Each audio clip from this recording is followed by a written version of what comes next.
Jadi sambil menulis bagi yang belum menulis ya, saya bacakan pelan-pelan, langsung saya artikan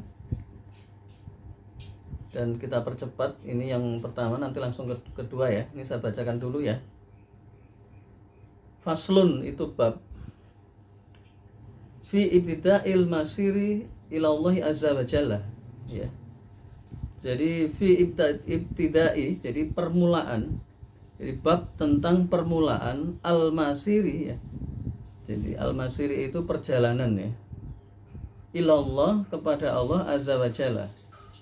Azza wa jalla ya. Jadi ini harus diketahui oleh siapapun yang seorang, harusnya manusia ini ya. Manusia yang sudah akil balik ya. Atau khususnya orang-orang beriman, itu bab pertama yang harus dilakukan dalam perjalanan menuju Allah Ta'ala. Awaluma yajibu, pertama kali apa-apa yang harus dilakukan alal mukallifi, atas orang-orang yang mukalaf. Orang mukalaf adalah orang yang sudah akil balik, laki sudah bermimpi dan perempuan sudah haidun ya. Jadi kira-kira kalau laki itu usia 15 ya atau 14 ya. SMP itu sudah balik ya. Atau perempuan sudah haid SMP juga ya. Apa kewajiban pertama? Ayya'lama, dia harus tahu annahu lahu robban, dia harus tahu bahwasanya dia punya Tuhan. Nah ini penting banget ya. Jadi manusia itu tidak bisa menolak adanya Tuhan, itu nggak bisa. Dia harus tahu ya. Annahu, sesungguhnya bagi dia itu punya robban, Tuhan.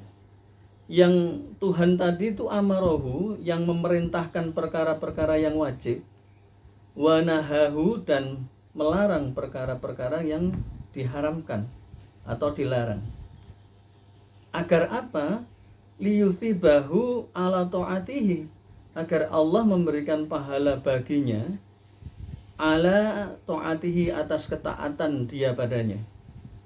Wa yu'aqibahu, dan akan mengikopnya, memberikan ikob itu memberikan siksaan ya, ala maksiatihi, atas maksiatnya.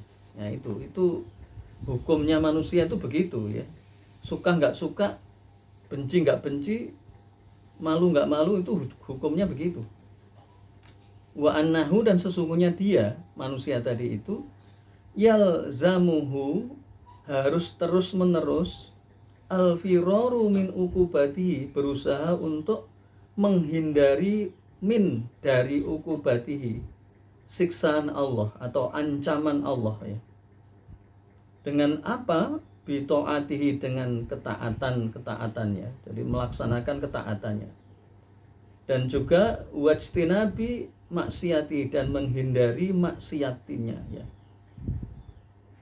Wa ilaihi, dan hal itu tadi, dan kepada Allah tadi, perkara itu tadi, al isyaratu, diberikan isyarah ya, artinya dikasih petunjuk, biqaulihi, atas firman Allah Ta'ala, fafirru, kembalilah kalian semua ilallah, kepada Allah. Jadi ini pakai wawu, itu artinya jamak ya, jamak di sini itu semuanya, lebih dari 3 kalau dalam bahasa Arab. Kembalilah kalian semua pada Allah. Nah, kesimpulan pada frase pertama ini, bahwa manusia itu, karena dia itu yang menciptakan Allah, dan Allah lebih tahu bahwa dia itu punya gharizatut tadayyun ya, naluri beragama ya. Jadi manusia itu hukumnya wajib, dia itu mengetahui Tuhannya, bahwa dia punya Tuhan, dan Tuhan itu Allah Azza wa Jalla itu memerintahkan perkara-perkara yang harus ditaati. Jadi misalnya kayak sholat, kayak zakat, kayak haji bagi yang mampu ya, atau misalnya birrul walidain, kemudian melakukan ketaatan lain ya, kemudian misalnya jihad ya, kemudian misalnya apalagi sebutkan yang lain, misalnya yang wajib-wajib, mencari ilmu ya, berbuat baik pada tetangga, berbuat pada baik manusia. Jadi agama itu masya Allah luar biasa. Itu perintah untuk melakukan ketaatan ya, dan meninggalkan larangan. Dan larangan-larangan itu misalnya termasuk apa? yang sekarang itu larangan itu dilecehkan ya oleh manusia-manusia yang masya Allah ya. Zina itu kan sebenarnya masya Allah ya. Zina ini kan ya Allah banyak sekarang itu larangan. Allah ketika melarang sesuatu tuh pasti ada manfaatnya. Coba kalau zina itu nggak dilarang, itu anaknya siapa ya? Ya akan marah lah. Suami punya anak yang bukan anaknya kan gitu kan? Ataupun seorang wanita yang suaminya itu nggak pulang-pulang kayak Bang Toyib. Sayangnya Bang Toyib itu kan baik, tapi oleh manusia dilecehkan. Toyib itu kan baik, tapi Bang Toyib nggak pulang-pulang ya. Itu kesannya jelek banget. Jadi orang sekarang itu masya Allah mengerikan sekali ya. Ya nggak pulang-pulang. Kalau jihad sih mungkin itu aja ada batasnya 3 bulan ya harus pulang. Fitrahnya manusia begitu. Nah sekarang ini orang melakukan pelanggaran banyak ya, mulai riba, mulai zina, mulai korupsi, manipulasi, masya Allah. Jadi di sini dikatakan bahwa wa annahu, setelah dia harus tahu bahwa dia punya Tuhan, Tuhan itu menyuruh hambanya untuk berbuat baik, kewajiban-kewajiban tadi, dan melarang perkara-perkara yang buruk, itu dia harus yalzamuhu al-firaru min uqubati, dia berusaha harus menjaga terus-menerus supaya tidak melakukan pelanggaran. Masalahnya kalau Allah marah itu bahaya banget. Kalau seseorang itu melakukan pelanggaran, pertama Allah siksa di dunia kalau dia nggak tobat ya. Dan tobat pun itu bukan berarti lepas gitu ya. Jadi misalnya orang berbuat zina gitu ya, dan ya enteng-enteng saja ya. Ya, makanya nanti ada bab nafsu, kalau kita jelaskan panjang ya. Jadi nafsu ini kan dikatakan nafsu itu karena dia itu condong. Nafsu itu artinya condong. Ya. Memiliki kecondongan sesuatu yang sesuatu yang ingin dituruti gitu ya. Dan orang kalau menuruti hawa nafsu itu artinya orang yang tidak berpikir dampak daripada akibat itu ya. Misalnya orang berzina ya, jadi nggak perlu saya sebutkan namanya lah, banyak ya, terlalu banyak masalahnya. Jadi dia itu nuruti setiap hari berzina dengan 3 perempuan misalnya ya, pagi, siang, sore, atau pagi, siang, malam, karena banyak duit ya. Ya jadi terus menerus, si pagi dengan si A, siang dengan B, terus malam dengan C, besoknya lagi pagi dengan D. Taruhlah dia itu bisa berbuat seperti itu misalnya. Itu setelah taruhlah lewat 1 tahun gitu ya. Itu kenikmatan yang dia rasakan itu udah hilang. Tinggal dosanya. Makanya orang yang paling mengerikan itu adalah orang-orang yang menuruti hawa nafsu ya. Ini saya contohkan satu dulu ya. Jadi kalau misalnya taruhlah orang 1 tahun itu berzina dengan ini contoh yang ekstrim dan bisa ya, artinya ekstrim yang paling tinggi ya. Jadi 1 tahun itu kan 365 ya, 365 hari ya, atau kurang dikit lah ya. Kalau kali 3 berapa itu? Hampir 1.000 orang ya. Itu 1.000 orang tuh gonta-ganti itu misalnya, karena kayanya ya. Si zina 1 hari itu 3 orang yang berbeda, besoknya 3 saya. Cewek atau wanita yang penghibur itu jumlahnya 1.000 itu disewa oleh dia ya, karena duitnya banyak tadi, selama setahun dengan orang yang berbeda. Maka lewat dari 1 tahun itu kenikmatannya itu nggak berbekas. Yang tinggal itu apa? Penyiksaan atau penyesalan. Yang pertama apa? Siksaan yang Allah berikan itu di dunia. Orang kalau hidup di dunia kemudian dia itu berzina, ini contoh yang paling gampang dulu ya, maka hidupnya redup.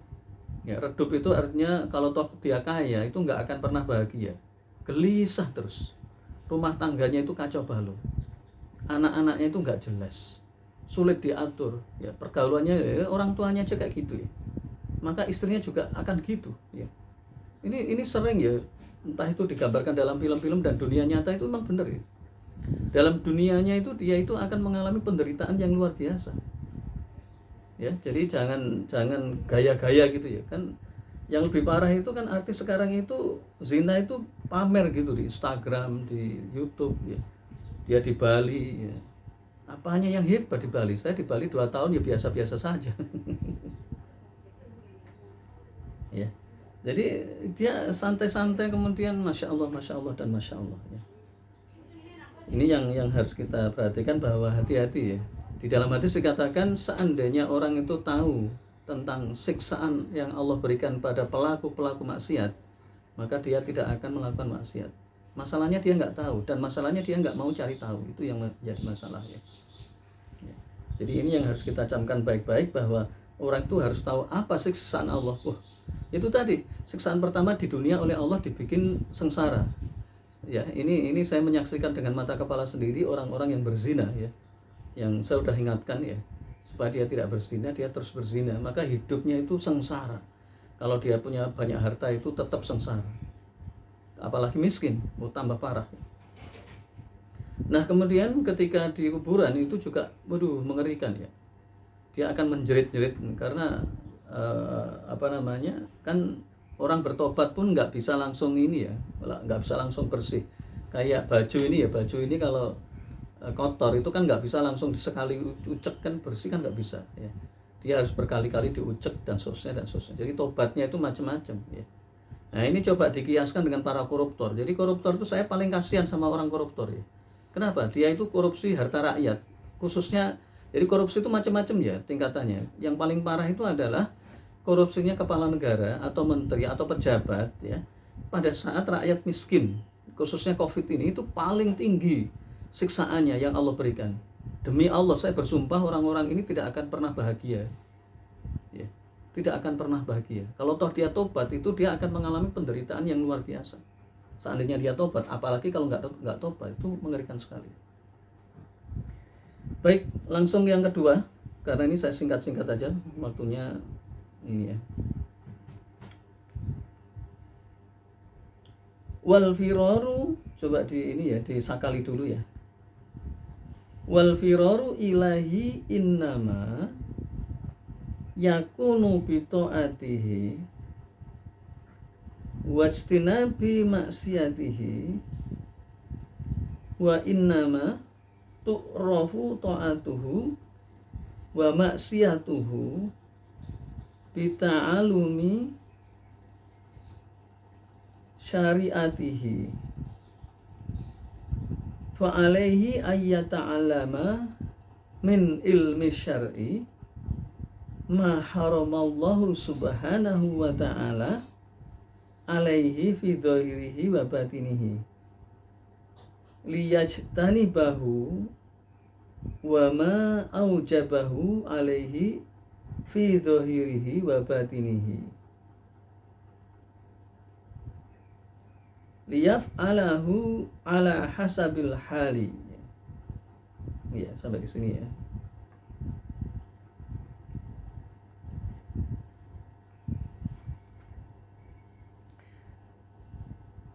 Wal firaru, dan segera menuju ilahi kepada Allah ya. Jadi wal firaru, dan bersegera ilahi kepadanya, kepada Allah tadi ya. Karena pada frase sebelumnya itu fafiru ilallah gitu ya. Maka berarti konteks yang menyambung dari paragraf ini ilahi kepada Allah. Innama, sesungguhnya. Jadi innama ini membatasi ya. Saya akan mengulang-ulang supaya kalian paham ya tentang ilmu balaghah. Jadi supaya ketika baca Quran dan hadis itu begini gitu ya. Jadi kalau inna itu takkid, menegaskan, kalau innama itu membatasi. Ya ada pada ayat itu saja. Jadi misalnya innama shadaqatul lil fuqara ya, sesungguhnya hanya, nah gitu. Sedekah itu pada fuqara, ibnu sabil, gharim dan seterusnya, yang 8 asnaf itu pakai innama. Jadi membatasi, menegaskan dan membatasi itu pakai innama ya. Kalau inna saja itu takkid, menegaskan. Innama, sesungguhnya hanya, yakunu, adanya, bitoatihi, ketaatan itu, dengan ketaatan itu ya. Jadi maksudnya itu menuju pada Allah itu hanya gitu ya. Hanya dengan cara melakukan ketaatan, wajtanabi maksiati, dan meninggalkan maksiatnya atau kemaksiatan kepadanya ya. Itu saja, itu rumusan ini penting ya. Kalau bisa dihafalkan ya. Ya, seperti menghafal hadis itu. Karena ini kaidah ya. Nanti penjelasannya panjang banget ya, karena berkaitan dengan contoh-contoh ya. Maksiat itu tadi apa? Ya jangan korupsi, jangan zina, zina itu yang paling tinggi ya. Yang paling rendah misalnya zina mata, zina telinga, zina mulut. Zina mulut itu mulai dari ciuman yang bukan semestinya atau ngomong cabul gitu ya. dalam telepon kan bisa ya, berzina lewat mulut itu, cabul ya, atau mata dan seterusnya macam-macam ya.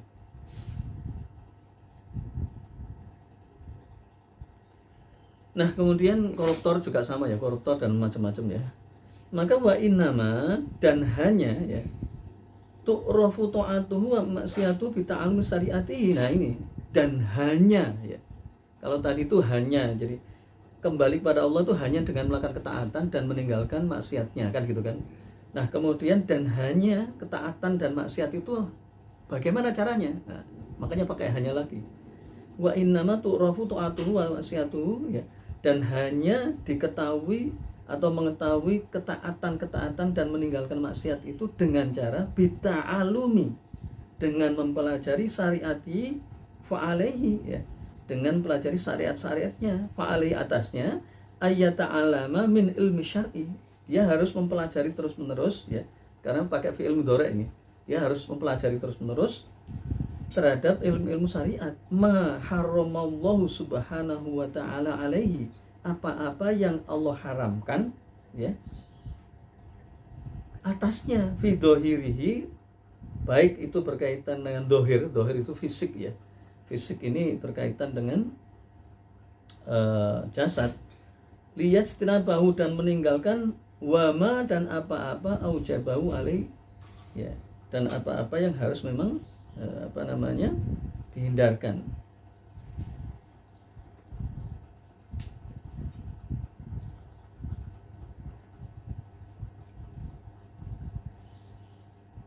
Fi dhahiri wa batini ya. Jadi dia harus melakukan apa-apa yang Allah perintahkan dan meninggalkan apa-apa yang Allah haramkan, baik lahir maupun batin.